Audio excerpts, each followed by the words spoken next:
Hello everyone, I welcome you all once again to my education channel Prabhavi Education Hub, and in this video we are going to cover the Niti Aayog chapter. This is the last part of Niti Aayog. This is chapter 54.4, and before this I would say, if you are new to the channel, then definitely you should subscribe to this channel, and you should also press the bell icon so that you can get the notification of latest videos whenever I upload. So this is important. This you can do it right now, and already 53 chapters are uploaded on this channel. So there is a playlist, Indian Polity by Laxmikant. You can visit the playlist page and watch all the videos, right?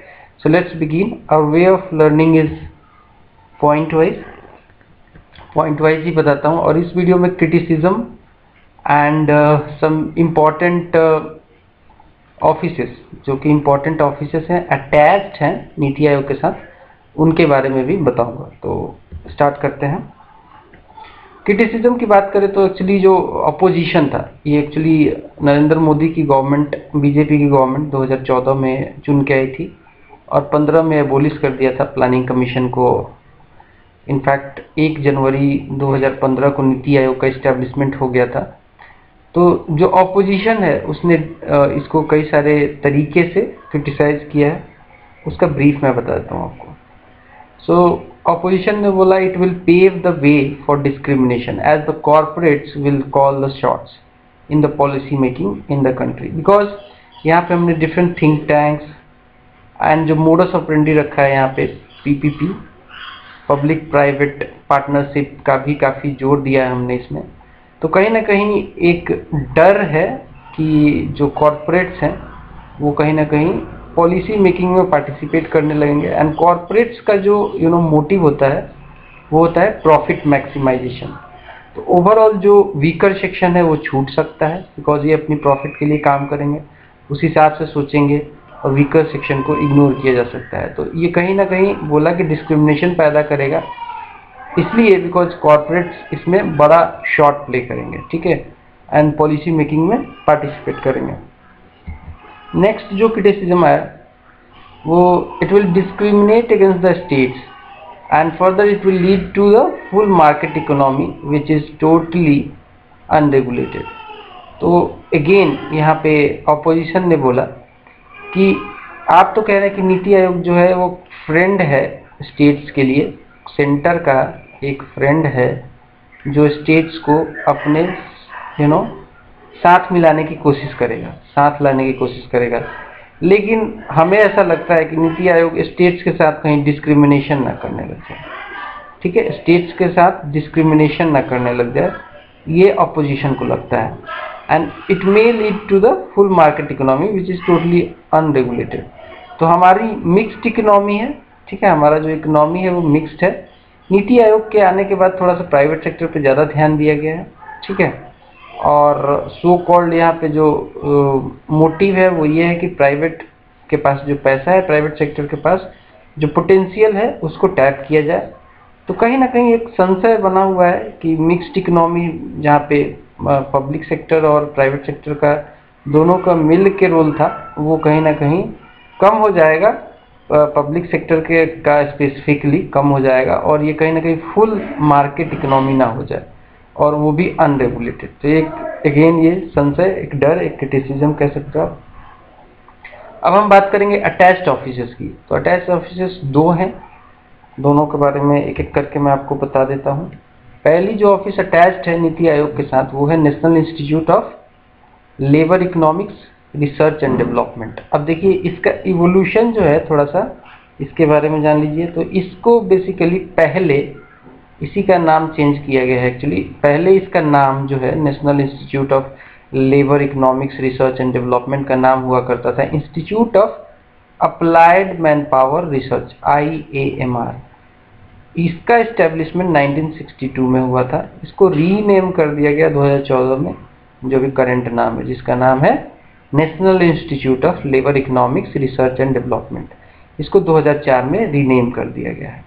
ये एक central autonomous organisation है जो कि attach है नीति आयोग के साथ, और इसका मुख्य जो काम है वो रिसर्च करना, डाटा कलेक्ट करना, एजुकेशन ट्रेनिंग कराना ह्यूमन कैपिटल का। ह्यूमन कैपिटल से आप क्या समझते हो? मतलब मैन पावर।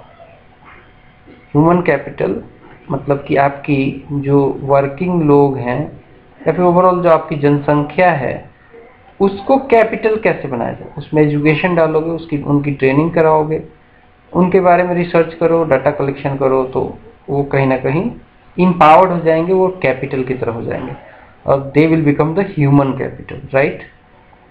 ह्यूमन कैपिटल तो इसका काम ही यही है कि रिसर्च करेगा ह्यूमन कैपिटल को कैसे ग्रो किया जाए, डाटा कलेक्शन डिफरेंट ऑर्गेनाइजेशन से, वर्ल्ड से, इंटरनेशनल, एजुकेशन ट्रेनिंग के रिगार्डिंग ह्यूमन कैपिटल को कैसे डेवलप किया जाए, इसका ये मेन टारगेट है।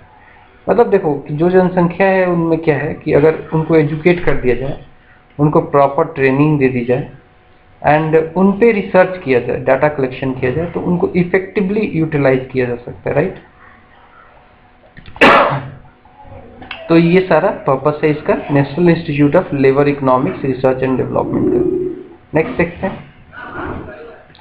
नेक्स्ट है यहाँ पे इंस्टीट्यूट, दिस इसी के बारे में, this institute has emerged as a pioneering institute in providing academic training on human resource planning and development for both international and national participants. इसका कैंपस जो है वो नरेला में है। नरेला एक इमर्जिंग आप कह सकते हो, एक्चुअली ये नेशनल कैपिटल रीजन का ही पार्ट है, एक इमर्जिंग छोटा सा जगह है ये नरेला, दिल्ली के आसपास ही है इसका लोकेशन नरेला का, बहुत ही क्लोज है दिल्ली, एक्चुअली एनसीआर में आता है, नेशनल कैपिटल रीजन में। 2002 में इसका जो है कैंपस बनाया गया, national institute of labour economics research and development का कैंपस नरेला में 2002 में बनाया गया, ठीक है। आगे बढ़ते हैं। अब अगला जो इम्पोर्टेंट ऑफिस है जो कि अटैच नीति आयोग में, वो है development monitoring and evaluation office. इसके बारे में भी थोड़ा डिटेल में जानते हैं। इसका भी इवोल्यूशन हुआ है। ये एक्चुअली शुरू से ही यही ऑर्गेनाइजेशन नहीं थी जो काम करती थी। सबसे पहले प्रोग्राम इवैल्यूएशन ऑर्गेनाइजेशन हुआ करती थी जिसको पीईओ बोलते थे। इसका एस्टेब्लिशमेंट 1952 में हुआ था। ये एक इंडिपेंडेंट ऑब्जेक्टिव इम्पैक्ट इवैल्यूएशन था। कहने का मतलब कि जो सेंट्रल गवर्नमेंट फंडेड जो भी प्रोग्राम्स हुआ करते थे उनका प्रॉपर इवैल्यूएशन करता था ये कि क्या वो इफेक्टिव हैं कि नहीं है, इवैल्यूएशन किया जाता था प्रोग्राम इवैल्यूएशन ऑर्गेनाइजेशन के द्वारा।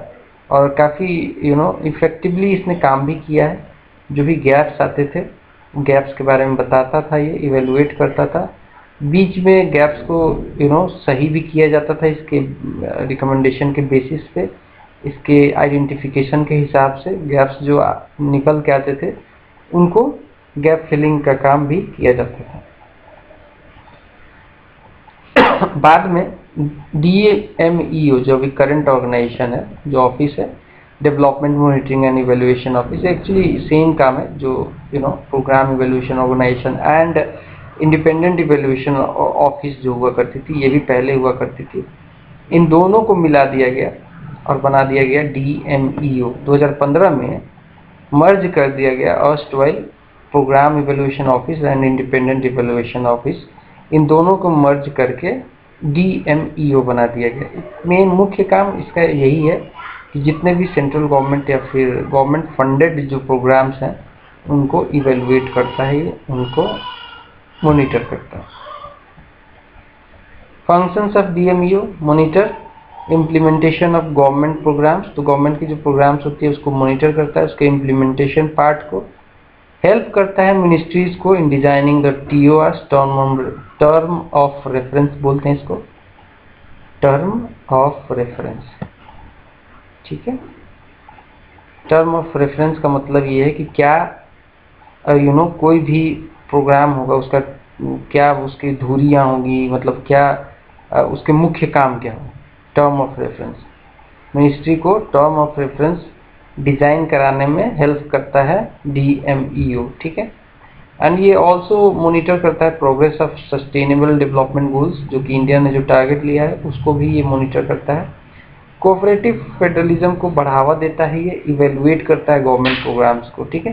तो सेम काम है जो पहले PEO और इंडिपेंडेंट इवेलुएशन और ऑफिसेस जो किया करती थी वही काम आज की डेट में ये करता है।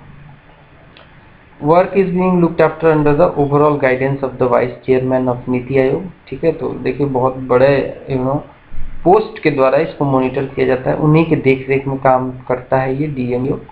एंड हेडक्वार्टर इसका DMO का जो है वो नीति आयोग के साथ ही है, न्यू दिल्ली में। आगे बढ़ते हैं।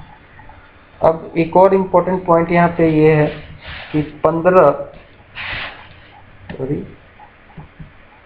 15 रीजनल ऑफिसर्स भी इसके DMEO के बनाए गए थे। 15 रीजनल ऑफिसर्स बनाए गए थे, जिसको regional development monitoring and evaluation officers कहा गया था। ये कंडक्ट करता था field survey and data information collection work for evaluation studies, and they also played an important role in promoting cooperative federalism. तो ये रीजनल एरिया के लिए ये ऑफिसेस बनाई गई थी। रीजनल स्कीम्स जो हुआ करती थी, मतलब पर्टिकुलर किसी रीजन में, उसको वहाँ पे फील्ड सर्वे करते थे, ये डेटा कलेक्शन करते थे। फील्ड सर्वे का मतलब ये कि कोई प्रोग्राम चल रहा है, मान लीजिए सड़क बनाने का प्रोग्राम है या फिर कोई भी प्रोग्राम है सरकार का, उसको मॉनिटर कर रहा है, सर्वे डेटा कलेक्शन कर रहा है, तो रीजनल ऑफिसर्स ऐसे प्ले करती थी अपना रोल और कोऑपरेटिव फेडरलिज्म को भी बढ़ावा देती थी। लेकिन इनको एबोलिश कर दिया गया, were closed in 2017 and the staff were transferred to the DMEO headquarters in New Delhi. तो अभी ये है नहीं, ठीक है, अभी इसको बंद कर दिया गया है। So overall that's all from the NITI Aayog chapter. इतना ही था नीति आयोग में। आई होप कि आपको ये क्लास पसंद आया होगा। अब इसमें एक्चुअली कुछ और भी है, अगर आप बुक देखोगे तो आपको यहाँ पे बुक में आपको मिलेगा प्लानिंग कमीशन के बारे में भी थोड़ा सा बताया गया, ऑस्टवाइल प्लानिंग कमीशन कैसे काम करता था, क्या चीज़ था ये, और नेशनल डेवलपमेंट काउंसिल के बारे में भी दिया गया, जो कि मैंने बहुत ही डिटेल में मैंने अपने इकोनॉमिक्स वाले सीरीज़ में ऑलरेडी कवर कर दिया है। तो इकोनॉमिक्स वाले सीरीज़ में ऑलरेडी जब कवर है तो मैं नहीं चाहता कि यहाँ पे अगेन इसी चीज़ को मैं दोबारा बताऊँ और मल्टीपल टाइम एक ही चीज़ को एक्सप्लेन करूँ, आपका टाइम ख़राब करूँ, मेरा खुद का भी टाइम ख़राब करूँ। मैं ऐसा नहीं चाहता हूँ, बिकॉज सेम चीज़ है। प्लानिंग कमीशन मैंने बताया हुआ है, NDC के बारे में मेरे इकोनॉमिक के सीरीज़ में बताया हुआ है, तो इसको दोबारा पढ़ने की कोई ज़रूरत नहीं है, क्योंकि वहाँ पे ऑलरेडी एक्सप्लेन किया हुआ है, मटेरियल भी अवेलेबल है, नोट्स वगैरह सब कुछ है, वो सीरीज़ देख के आप इसको कवर कर सकते हो। मिलेंगे अगले वीडियो में, जहाँ पे मैं डिस्कस करूँगा नेशनल ह्यूमन राइट कमीशन के बारे में, और नोट्स स्पेसिफिकली अगर बात करें इस सीरीज़ की, तो मैं चाहता हूँ जल्दी से जल्दी प्रोवाइड कर दूँ। जैसे ये सीरीज़ कंप्लीट हो जाए तो ये नोट्स आपको मैं कंपोजिट नोट पूरा आपको जल्दी से जल्दी दे दूँ, ताकि आप सीरीज़ को देखो और नोट के द्वारा बार बार रिवाइज करो। That's all, bye.